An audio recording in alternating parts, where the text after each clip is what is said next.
TTD EO Dharmareddy ఎందుకు అంత వివాదాస్పదమయ్యారు? ప్రపంచ ప్రఖ్యాతిగాంచిన ఆధ్యాత్మిక క్షేత్రమైన తిరుమల తిరుపతి దేవస్థానాల కార్యనిర్వహణాధికారిగా పనిచేస్తున్న ఏవీ ధర్మారెడ్డిపై గత కొన్ని రోజులుగా తీవ్రమైన ఆరోపణలు వస్తున్నాయి. వైసీపీ ప్రభుత్వం దిగిపోయాక ఆయన పైన టీడీపీ, జనసేన, భారతీయ జనతా పార్టీలు మండిపడుతున్నాయి. టీటీడీలో ధర్మారెడ్డి వ్యవహారాలపైన విచారణ జరిపించాలని డిమాండ్ చేస్తున్నాయి. ఆయన విదేశాలకు పారిపోకుండా పాస్పోర్ట్ సీజ్ చేయాలని కూడా ఆ పార్టీల నాయకులు కోరుతున్నారు. ఈ మేరకు సిఐడికి ఫిర్యాదు చేశారు. ఈ పరిణామాల నేపథ్యంలో ధర్మారెడ్డి సెలవు పెట్టారు. వారం రోజులు సెలవు మంజూరు చేసిన ప్రభుత్వం ఈ కాలంలో రాష్ట్రంలోనే అందుబాటులో ఉండాలనే షరతును విధించింది. ఇంతకీ ధర్మారెడ్డి ఎందుకంత వివాదాస్పదమయ్యారు? ఇంతమంది ఆయనపైన ఎందుకు విమర్శలు గుప్పిస్తున్నారు? గతంలో ఓఎస్టీగా పనిచేసినప్పుడు కూడా ధర్మారెడ్డి అనేక ఆరోపణలు, విమర్శలు ఎదుర్కొన్నారు. ఆఖరికి అప్పుడు ఆయన కన్నీటి పర్యంతంగా తిరుమలను విడిచి వెళ్లారు. వైసీపీ ప్రభుత్వం వచ్చిన తర్వాత ధర్మారెడ్డి తిరుమల ఓఎస్డీగా నియమితులయ్యారు. గత అనుభవాల కారణంగా టీటీడీ ఉద్యోగులు, అధికారులు ధర్మారెడ్డి పేరు వినగానే హడలెత్తిపోయారు. అయినా ఆయన వ్యవహార శైలి మారి ఉంటుందన్న ఆశతో సరిపెట్టుకున్నారు. ఆయన మారలేదని తెలియటానికి ఎక్కువ సమయం పట్టలేదు. ఇంకా చెప్పాలంటే మరింత నియంతృత్వ పోగడలతో పనిచేయటం మొదలుపెట్టారు. టీటీడీ మొత్తం భ్రష్టు పట్టిపోయిందని, తాను మాత్రమే దాన్ని బాగు చేయగలనన్న ఒక పొరపాటు భావనతోనే ధర్మారెడ్డి తిరుమలలో అడుగుపెట్టారు. తన ప్రతాపాన్ని చూపటం మీడియాతో మొదలుపెట్టారు. తిరుమలలో ఇంతమంది మీడియా ప్రతినిధులేమిటి? ఎవరు మీరంతా? ఎందుకు వస్తున్నారు తిరుమలకు? అంటూ తాను చెప్పిన వారే విలేకరులు అనే రీతిగా తన ప్రతాపాన్ని చూపడం మీడియాతో మొదలుపెట్టారు. తిరుమలలో ఇంతమంది మీడియా ప్రతినిధులేమిటి? ఎవరు వీరంతా? ఎందుకు వస్తున్నారు తిరుమలకు? అంటూ తాను చెప్పిన వాళ్ళే విలేకరులు అనే రీతిగా ఒక జాబితా తయారు చేశారు. టీటీడీ కార్యక్రమాలకు గాని, ప్రెస్ మీట్లకు గాని ఆ జాబితాలోని విలేకరులను మాత్రమే ఆహ్వానించాలంటూ టీటీడీ సమాచార విభాగానికి హుకుం జారీ చేశారు. తమిళ మీడియా ప్రతినిధులు ఆ జాబితాలో లేకపోతే తమిళనాడు ముఖ్యమంత్రి తిరుమలకు వచ్చిన సందర్భంగా ఆయనతో చెప్పించుకొని తమ పేర్లను ఆ జాబితాలో చేర్చుకోవాల్సిన అగస్త్యం పట్టింది. తిరుమల అంతర్జాతీయ ప్రాధాన్యత కలిగిన ప్రదేశం. సహజంగానే ఇక్కడి విశేషాలను మీడియాలో అత్యంత ప్రాధాన్యత ఉంటుంది. అందుకే మీడియా ప్రతినిధులు కూడా ఎక్కువగా ఉంటారు. అందరూ దర్శనాల కోసమే వస్తున్నట్లు భావించి తాను అనుకున్న పత్రికలు, టీవీ ఛానళ్లతోనే జాబితా తయారు చేయించి మిగతా వారిని తిరుమల నుంచి గెంటివేశారు. అక్కడే ఆయన నియంతృత్వ పోకడలకు బీజం పడింది. ఇక టీటీడీ ఆదాయాన్ని పెంచడానికే తనను తిరుమలకు పంపించారనేలాగా ధర్మారెడ్డి వ్యవహరించారు. సాధారణ భక్తుల వల్ల ఏం ఆదాయం వస్తుంది? బ్రేక్ దర్శనాల సమయంలోనే హుండీ నిండుతుంది అని బహిరంగంగా ఆయన వ్యాఖ్యానించారు. అందుకు తగ్గట్టుగానే వ్యవహరిస్తూ వచ్చారు. ఆదాయం పెంచే ఆలోచన నుంచే వచ్చింది శ్రీవారి దర్శనం. 10,000 రూపాయలు విరాళంగా ఇస్తే బ్రేక్ దర్శనం ఇస్తానంటూ పథకాన్ని ప్రవేశపెట్టి రోజు వేలాది టికెట్లు అమ్మడం మొదలుపెట్టారు. ఫలితంగా సామాన్య భక్తులకు శ్రీవారి దర్శనం దుర్లభంగా మారింది. భక్తుల నుంచి తీవ్రమైన విమర్శలు వెలువెత్తడంతో అనంతర కాలంలో శ్రీవాణి టికెట్ల సంఖ్యను తగ్గించారు. టీటీడీ ఖర్చులు తగ్గించే పేరుతో ధర్మారెడ్డి చేసిన ఇంకో పాపం కూడా ఉంది. అదేమంటే భక్తులకు క్యూ కాంప్లెక్స్ లో సరైన తిండి పెట్టకపోవటం. తిరుమలకు వచ్చే భక్తులు దర్శనం కోసం ఇబ్బంది పడొచ్చు గాని తిండికి ఇబ్బంది పడిన ఉదంతాలు ఇంతవరకు లేవు. రోడ్లపైన ఉన్నా, క్యూలో ఉన్నా అన్నపానీయాలకు కొదవ ఉండేది కాదు. ఈయన వచ్చిన తర్వాత క్యూ లైన్లలో అన్నం కోసం, చంటిబిడ్డల పాల కోసం అలమటించాల్సిన పరిస్థితి దాపురించింది. దానిపైన అనేక కథనాలు వచ్చినా ఆయన తీరులో మాత్రం ఏమాత్రం మార్పు రాలేదు. దేశంలో పెద్ద నోట్లను రద్దు చేసిన సమయంలో భక్తులు తిండికి కూడా డబ్బులు లేక అవస్థపడుతుంటే అప్పటి ఈవో సాంబశివరావు అప్పటికప్పుడు రోడ్లపై ఉచిత అన్న వితరణ కేంద్రాలు ఏర్పాటు చేయించారు.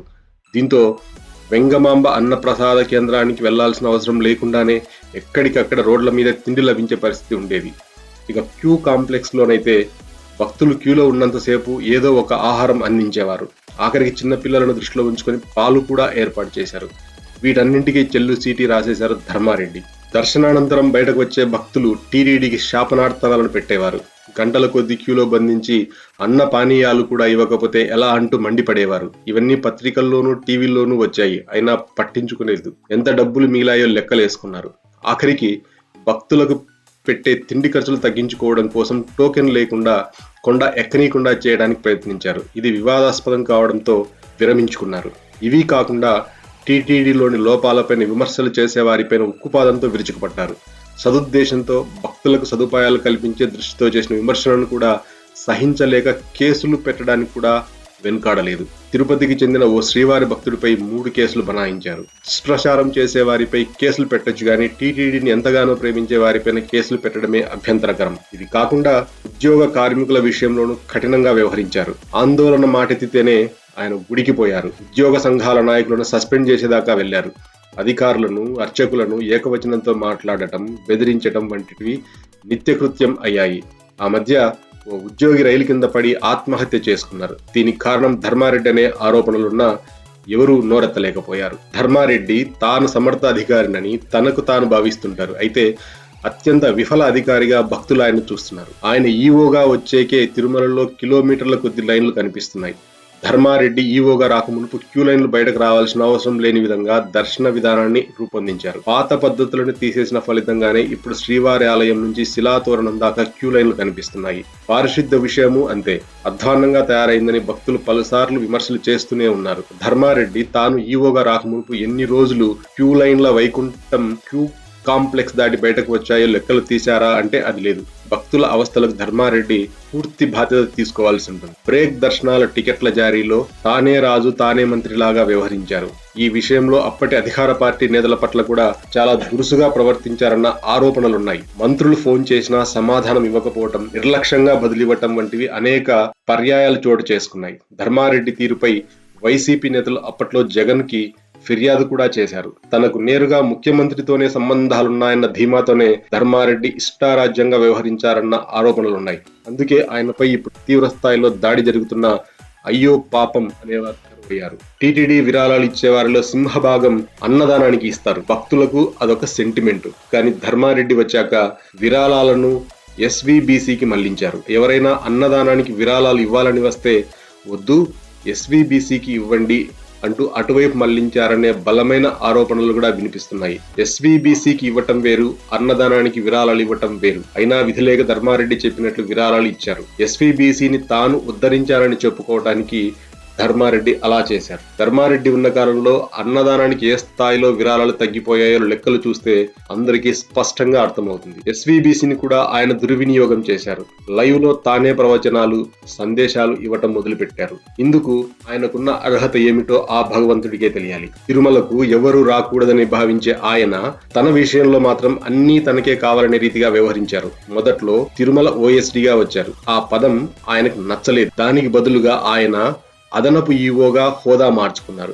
ఆ తర్వాత ఈవో పోస్టు ఖాళీ అయితే ఇన్ఛార్జిగా కొంతకాలం ఆయనే పనిచేశారు. ఆపై తనే ఈవోగా ఫుల్ అడిషనల్ ఇన్ఛార్జిగా ప్రభుత్వం నుంచి ఉత్తర్వులు తెచ్చుకున్నారు. ఇంకా టీటీడీకి సంబంధించిన పలు పదవులను ఆయన గుప్పెట్లో పెట్టుకున్నారు. ఇంకొకరిని తిరుమల కొండపైన అడుగు పెట్టనీయకుండా అన్ని తానై పాలించారు. ధర్మారెడ్డి తీరు వల్లే తిరుపతిలో వైసీపీ ఓటమి పాలైందని చెబుతున్న వారు లేకపోలేదు. చైర్మన్ గా భూమన కరుణాకర్ రెడ్డి టీటీడీ కార్మికుల జీతాలు పెంచినా, ఉద్యోగులకు ఇళ్ల స్థలాలు ఇచ్చినా అవన్నీ మురికిలో పోసిన పన్నీరు అవడానికి ధర్మారెడ్డే కారణమని చెబుతున్నారు. ధర్మారెడ్డి నియంతృత్వ పోకడలతో ఒకరోజు కూడా ఆయన్ని భరించలేని పరిస్థితి నెలకొన్నా ఆయన మాత్రం ఈసారి మా ప్రభుత్వమే వస్తుంది, నేను రిటైర్ అయినా చైర్మన్ గా మళ్లీ వస్తే ఇక్కడే మరో 5 ఏళ్లు ఉంటా అంటూ బెదిరిస్తూ వచ్చారు. ఇది విపరీతంగా ప్రచారం అయ్యింది. దానివల్లే టీటీడీ ఉద్యోగ కార్మికులు వైసీపీకి వ్యతిరేకంగా ఓటు వేశారని చెబుతున్నారు. గతంలో ఓఎస్డీగా పనిచేసిన సమయంలో తీవ్ర వివాదాస్పదమై కన్నీరు మున్నీరవుతూ తిరుమలను విడిచిపెట్టారు. రెండోసారి టీటీడీకి వచ్చిన సందర్భంలోనైనా ధర్మారెడ్డి సౌమ్యంగా ఉంటారని అందరూ ఆశించారు. అయినా ఆయన తీరులో ఏమాత్రం మార్పు రాలేదు. మరింత కఠినంగా, నియంతృత్వంగా పనిచేశారు. అందుకే అప్పటికంటే ఇప్పుడు ఇంకా ఎక్కువ దుఃఖంతో, అవమానంతో తిరుమలను వీడాల్సి వస్తోందని పలువురు సంతోషంతో వ్యాఖ్యానిస్తున్నారు.